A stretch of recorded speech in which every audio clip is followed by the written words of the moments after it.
Hello and welcome again to another edition of the Sword of St. Michael, continuing formation with Dom Lorenzo Scupoli. We're doing the second half of this book. Now, we just finished our spiritual combat part of the first part of the book. Now, this book is 400 years old.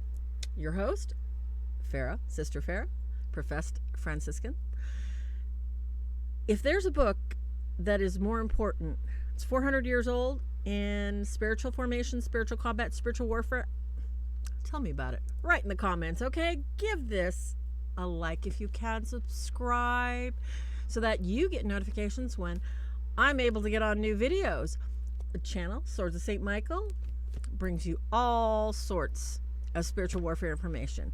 This class has been on exorcism. If you're new here, I'm hoping you enjoy it. You have any questions, need any prayers, go to our website, www.swordsofstmichael.org.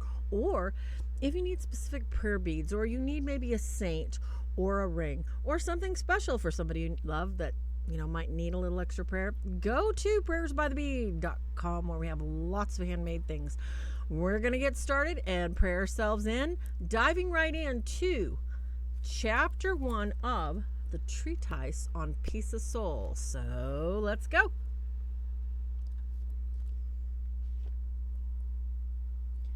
In nomine Patri et Filio et Spiritus Sancto, sic erat in principio et nunc in semper et saecula saeculorum. Amen. Sancta Michael Arcangele, defende nos in prelio, contra nequitiam et insidias diaboli est presidium. Imperere Deus supplicis de peccamur tuque. Princeps maletia celestis satana maliosque spiritus malignos, qui ad perditionem animarum, pervagantur in mundo divina virtute intrude, infernum detrude. Amen.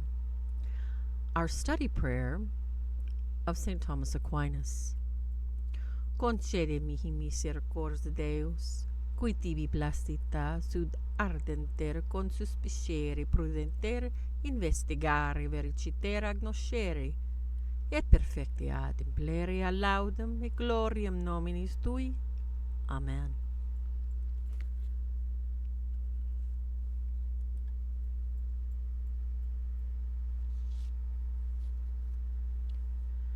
Treatise on Peace of Soul and Inner Happiness.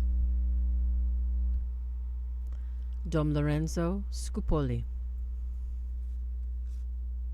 Chapter 1. Of the soul, which dies to self in order to live to God.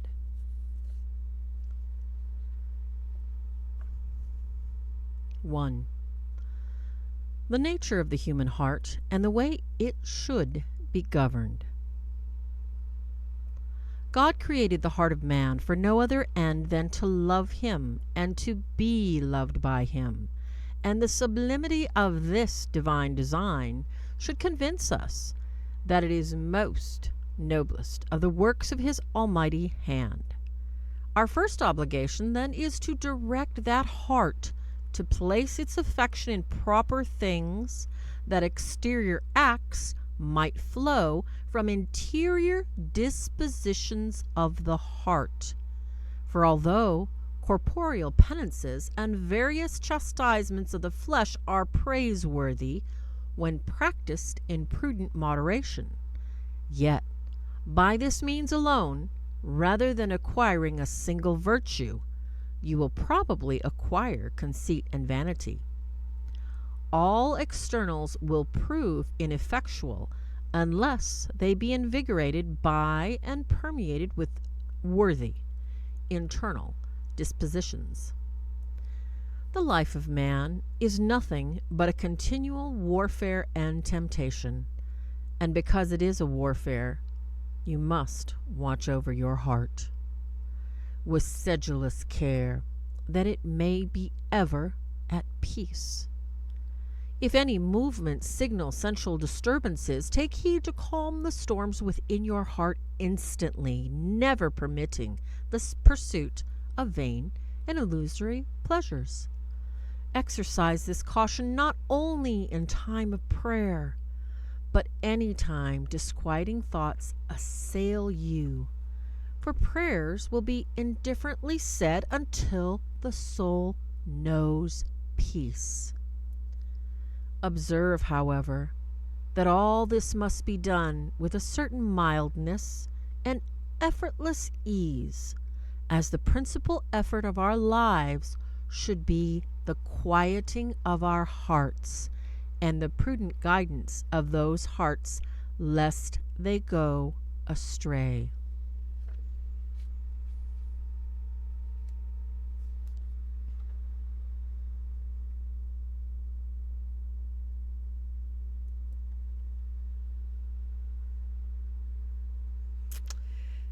Well, these are going to be some really great short chapters, however, very important to our internal formation and to our desire and seeking to clean out those closets, exorcise our demons, and what? We want that peace. So come along with me, all right? As always, we have 2 levels of study and practice so that we can apply these principles throughout the week. That's why I spaced them a week apart. You can do them anytime you want, though. Level 1 and level 2, if you like to do the others, do the others. Or if you would just like to pray about it this week. You choose the level of study and formation that you need. I'm so glad you all are here. And thank you to my new Patreon sponsor I got last week. I am going to get my ticker tape fixed. Thank you all very much. To support the channel, you can go to Patreon, make a direct donation to PayPal. The links are below, guys. Please give a thumbs up. That's the best way. Give a thumbs up and leave me a comment. So, on to what I wrote down for this chapter. Now, I haven't read this in a long time, and it's interesting when you go back, just like, if you have a beloved Bible next to your couch or next to your bed, you might pick it up. What I do with mine, I'm always writing those little notes in the little margins there. What date, and maybe a word just to denote what it was that inspired me. This is a great habit, especially if you don't regularly journal, if you don't regularly have someplace like a recording or a little notebook that you write things in or that you want to remember. Write in those margins, okay? That's why it's there. All right, so we can make those notes, we can write the dates, and we can remember what we need to. In this one, wow. When we look at governance over our human heart, when we look at what it's going to take, it's almost like you're trying to capture in this huge butterfly net this wild, amazing thing that God created. He created us in his image. So isn't it natural to think, well, geez, God, I look, I see, I desire, my heart yearns, my heart needs. What do I need to govern it for if I'm kind of just like you? The governance of our heart, as we're told numerous times, what comes out of our mouth usually comes out of our heart. The heart can reveal our values, our love, our testimony. Our heart is where our deepest secrets lie. The obstacles, the triumphs, the joys are all hidden away in our hearts. If our hearts are not reined in, we seek pints of ice cream. We seek another date. We seek staying up late. We yearn for things that may or may not be good for us. And when we look at these things that we desire, they're not all bad. And I'm not saying that they are. However, Dom Lorenzo Scupoli is exhorting us to look at what are we pursuing? What is our heart desiring? What does it really want? What does it really need? And we look at the pursuit of these things that maybe we don't need. And that's why, he calls it vainglory pleasures or frivolous, empty, illusory pleasures. My allergies are crazy. And look at my hair. It's just like, I'm sorry. It's humid. Hair is a nasty day. I apologize. I had to inject that back central focus. What really struck me in this chapter was the point that he makes is that our prayers, our rosaries, our office is basically, they're indifferent until our soul inside, internally, until it knows peace. Then it takes complete flight. I'm still working on that in a lot of areas. So, in order to prepare and get ourselves in a place where we can begin to govern our human heart, till we can quiet our hearts, I know this is going to take me a lifetime. I know there's not anything that I can say or do that's going to say, oh yes, by this date, my heart's going to be governed, I'm going to control it. The heart is miraculous and wonderful. And sneaky thing, I'm telling you what, our heart wants what the heart wants. And sometimes we can't argue. And here Dom Scupoli is saying sometimes we ought to. So how are we going to quiet our hearts from seeking those pleasures that are not so happy for us? As always, level 1 or level 2. Level 1, this week, in order to study what our heart is geared towards, what it's looking for, let's pull out our journals that we've been working on, and let's think, okay,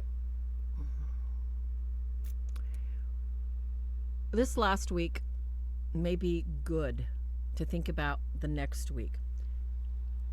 When we think about what we desire, whether it's a new boat, a new house, a new car, a new love, a new life, a new move, what is it that our heart wants? Let's think about that and let's write it down.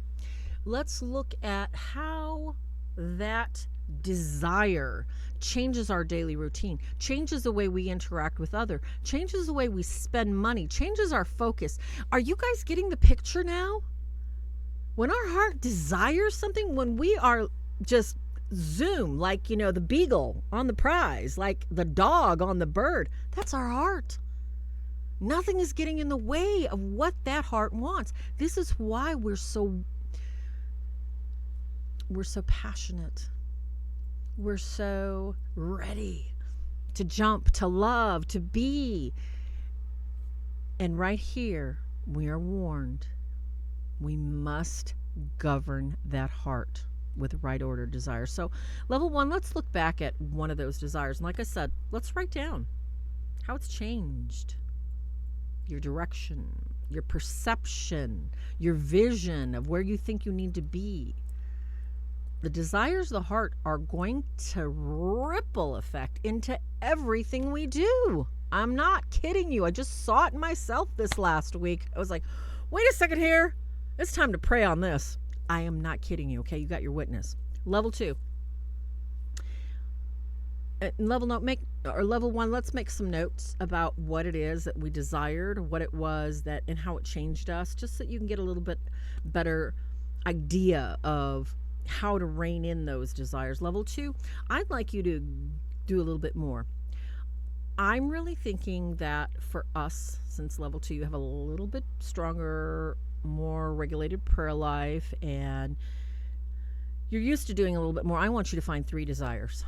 Okay, this could be financial, this could be marriage, love, relationship, mom, dad. 3 desires. There's so many areas of our life that, we see, oh, well, I want this or I need this. And I'm not talking about stuff that you need. Like, maybe you need a new roof. Maybe you need a new pair of shoes. I'm talking about desires. Like, ooh, I want that new Prada bag. Or, I really, really want to block out that neighbor. I think I want a new fence. Do I have enough money on the credit card? Those kind of desires. The things that are not exactly essential, but we desire them. And our heart is like, oh yeah, gotta have it. So level 2, let's go with 3, top 3. And we're going to look at how those desires, as level 1 did, how it affects the rest of our day, how it affects our spending, how it affects how we treat another person, how it affects our mood and our attitude. Because I'm telling you, this desire from our heart encompasses, it enfolds us in that vision. And I called it blindsided vision when I was taking notes. Because it does blindside us, because we don't even realize. It's like, ooh.